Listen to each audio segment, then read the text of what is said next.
my heart goes out to them because, like you said a minute ago, they missed out on many things.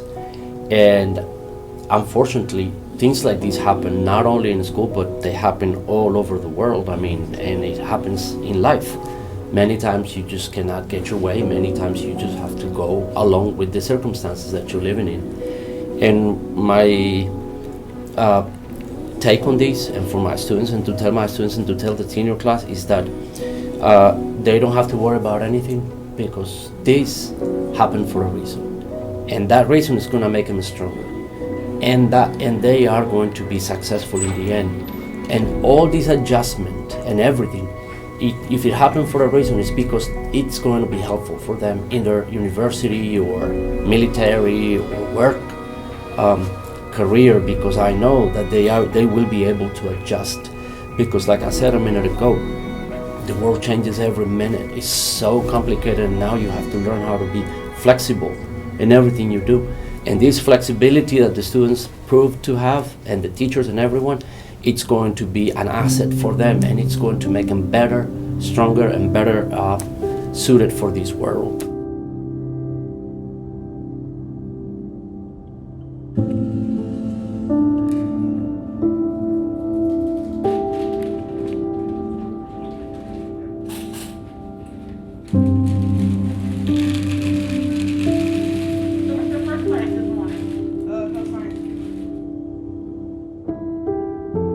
So I would say the word that comes to mind when I think of the class of 2021 is resilient. They have been through so much more this year than I think anyone ever thought that we would have to go through. I know students who have been personally impacted by COVID, either they've had it or a family member has, and everyone on some level has had to deal with the grief and the loss of having everything that you expect your senior year of high school to be taken away. I feel like they've missed out on so much, and yet they're still so positive. My seniors are, they're cheerful, they smile when we come into class, we make jokes and laugh together. They're still able to find joy, even as in a lot of ways, especially earlier this year, it really felt like the world was just sort of coming down around us. So the strength that they've displayed, the perseverance, is really quite amazing to be able to see. It's really inspiring to see how they have just really kept it together and kept going and really been very positive. I feel like I definitely wish that I had like a little rewind button, that I was able to like go back and maybe before COVID happened, like I could have all these experiences. And even like academic ones, I wanted to take the SAT before I hit senior year, but because COVID hit, I could never do that, and so I only got to take it once. And then prom, like I wish I had that just small experience of prom, because then I know how to go all out my senior year. And some of my friends, we can never have like that senior trip that we wanted, or like we were even like saving up to go somewhere over the summer, and we could never do that. And I felt like it's been really hard, but it's like our new lifestyle now, so we just kind of have to adapt to it. So they were able to grow. I've seen them grow so much over the past several months, from last year to this year. I've seen so much growth in the students, whether that looks like them deciding, okay, I can't play around anymore. I gotta kind of do it. I have to do it for myself. It's no longer somebody else on my back about, hey, I gotta get my grades right. Hey, I've gotta start doing these applications. Hey, I have to do this. So I've seen them grow exponentially in ways that honestly I can't take credit for, right? It's completely on them. They did that. But not only that, they were able to sit here and say, we are going to develop resiliency in the face of everything that's going on. We're able to bounce back a lot faster, right? So whereas typically people don't experience this sort of loss until it's a family member or something of the sort, but some of these kids have had to bounce back from grades that were amiss, right? To say, okay, hey, it's senior year, I got to kick it into gear. Now is the time to do it, and I got it. And I've seen them bounce back. So the resiliency and the growth that typically we don't get until we're adults or until we experience major loss, they've got that now. They're going to be able to go to college and say, all right, look, stuff happens, and I was able to do it in high school, I can do it now, right? When things change all of a sudden where you don't expect change, some people really have a hard time with change. Stuff happened last year in the blink of an eye.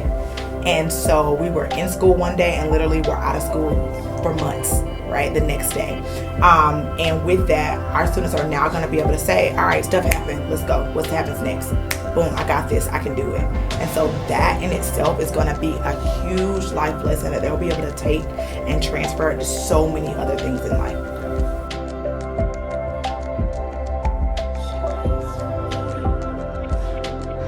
So I think this class is going to be prepared for the actual real world. So our goal as a teacher is always to, get you ready for the real world, but this has been real life hitting them really hard, really fast out of nowhere. And so I think they have skills like time management, self-motivation, getting yourself up out of bed when mom and dad aren't home to wake you up because that's where your school is right there.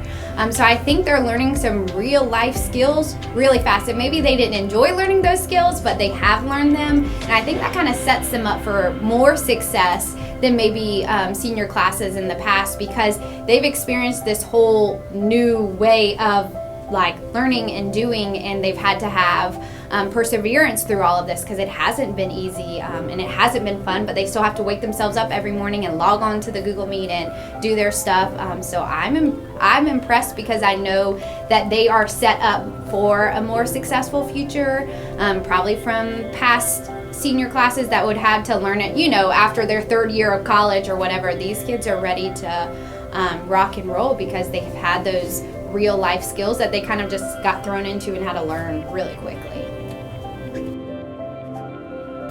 I definitely learned that it doesn't always have to go as planned. We have learned to adapt really well with not having football games or prom. I remember last year being really, really upset and thinking it was the biggest deal ever because I bought a really expensive dress and didn't get to wear it. But overall, we have learned to go around them and take a new path, and it really has been okay. Because we've learned that it's really not that big a deal. There are more important things in life than a prom or a football game. But even though we've adapted around them, we still have found a way to get to those things. I think for me, because I moved around a lot because of my dad, and I transferred a lot, so I think the reason why I'm having such a hard time is because I know how it feels to move around. So, and since I think out of all the places I've moved around, I had the closest relationships here in Blythewood. So I think it's going to be the hardest part, and the thing is that I know it's going to be hard, so that's why it's oh gosh, I'm going to do this all over again. I know how it's going to be again. I'm not knowing when to, who to sit lunch with and stuff like that, that's the hardest part, making new friends, and I don't want to make friends. I like my friends here. That's the thing. So this year, not being able to see my friends and stuff like that, kind of obviously it's sad and it's kind of lonely because it's my senior year. So I know it's gonna be hard, but it's inevitable. We're all growing up, so at the same time, it's kind of I'm okay with moving away, but I'm also sad to see it go.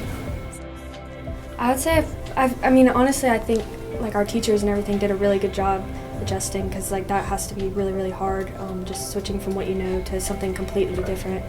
I would say athletics, the same thing. Everything is going to be different no matter what.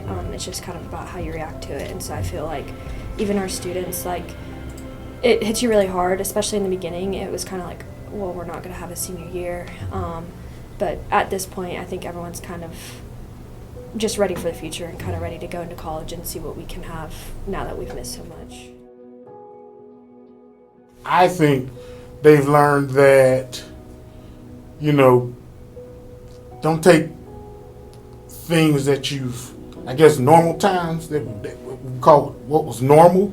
Don't take those small things or those things that we really appreciate for granted, because just like, last year, one day you had something and the next moment it's gone. And, you got to learn how to, we've all learned to appreciate those things. I don't think just kids now have learned to appreciate those things. I think everybody has. The class of 2021 brings us pride. I'm very proud of who they are, what they've become, what they're going to go on and do.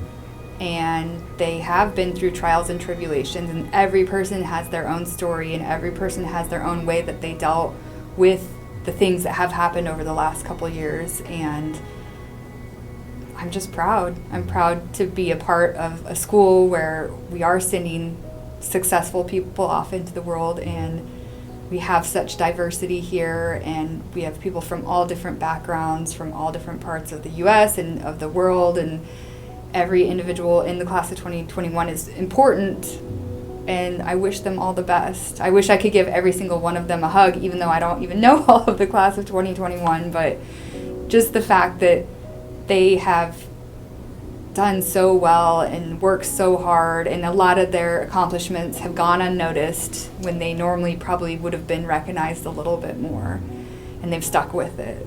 So that would be my big message, is to just keep sticking with it and hold your head high and set those goals, but always remember who you are and where you came from, and you will always be part of Blythewood High School.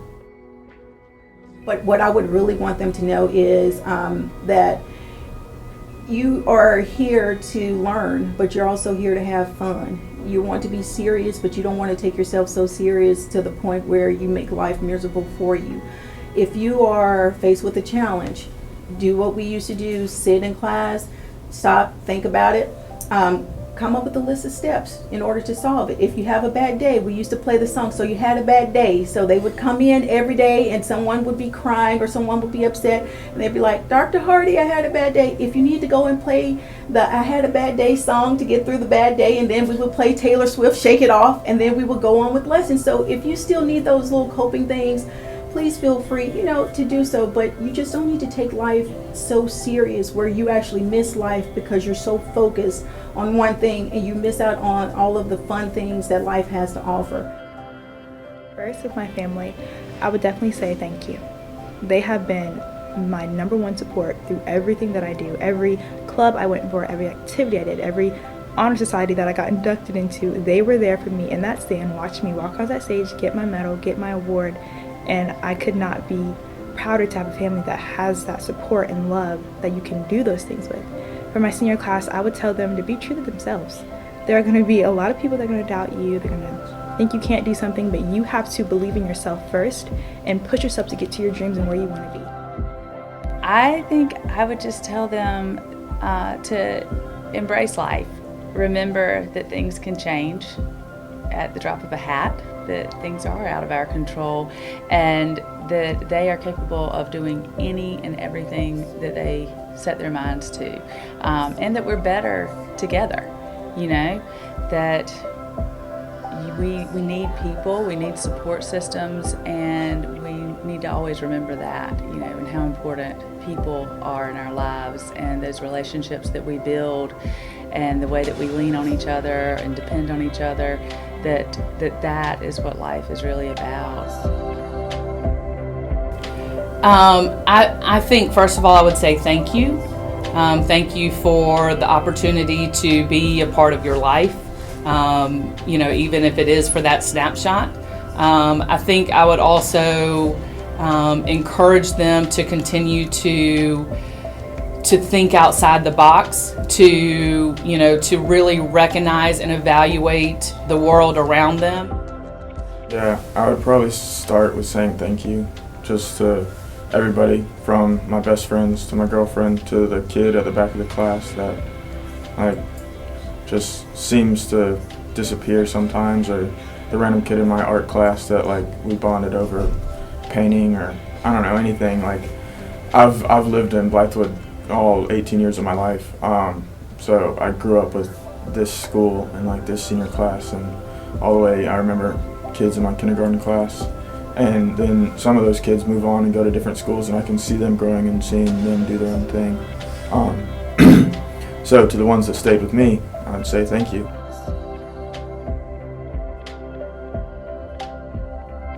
At freshman first 4 years ago, I held up a puzzle piece.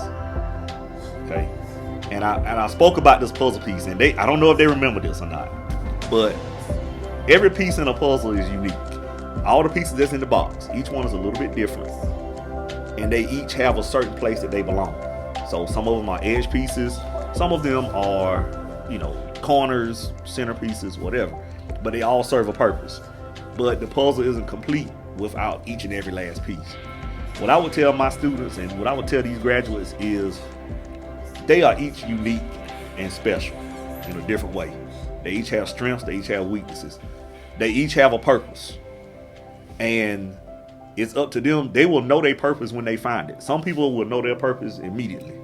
Some of them will it's going to take a little while to figure it out. But you have one. And it's unique to you. And you're each different. So embrace your uniqueness, right? And there'll be ups and downs. There'll be challenge and adversity, as we've seen. But there's a place for you in the world, in your community, in your home, in your workplace, whatever it is. That place or that thing isn't complete without you. I definitely want to say congratulations. We've been through this. We've been through the unusual. We triumphed through the unexpected. We've all learned so much from our friends, especially from our teachers. We've learned so much together, and we've learned so much here that we can bring it on to the next phase. So congratulations to both the now and the future. This senior class, we've been together, I as their leader for 3 years now. They were sophomores when I became the principal. And I know I have driven them crazy at times talking about being one proud Bengal. And I love that. And at times they're kind of, what does that mean? And I'll tell them now, I talk about showing responsibility. I talk about taking responsibility, showing respect, building relationships. But truly, when I talk about pride, I'm a proud parent. When those kids walk through the door, they can either experience a principal when they see me, they can experience another teacher when they interact with me, it could be another adult, but I hope it's a father figure. I hope it's that guardian that they're looking for. So when I talk about Bengal pride, I see my kids walk through the door. I see my kids competing on the field. I see my kids thriving in the classroom. I see my kids earning scholarships, signing up for opportunities to enlist, getting that first job. That's my Bengal pride. So to my seniors, I want to say, when I talk about being one proud Bengal, I, as a parent to this family, as an adult in your life, I'm beyond proud of what they've accomplished. In one of the toughest years we've ever seen in the history of our civilization, these students have thrived. They've hit barriers, they've hit obstacles, and they have stepped forward, they've stepped up, they've led us, the adults. So when you talk about pride, I know that these students, when that foot hits the stage of graduation, it's not the end. That's the first step in what's next for them, and they're beyond prepared. So when I'm proud of my kids. I'm proud of every male, female, white, black, every different color. Those are our children, they represent us well, and that's why I'm so proud to be their #1 Bengal.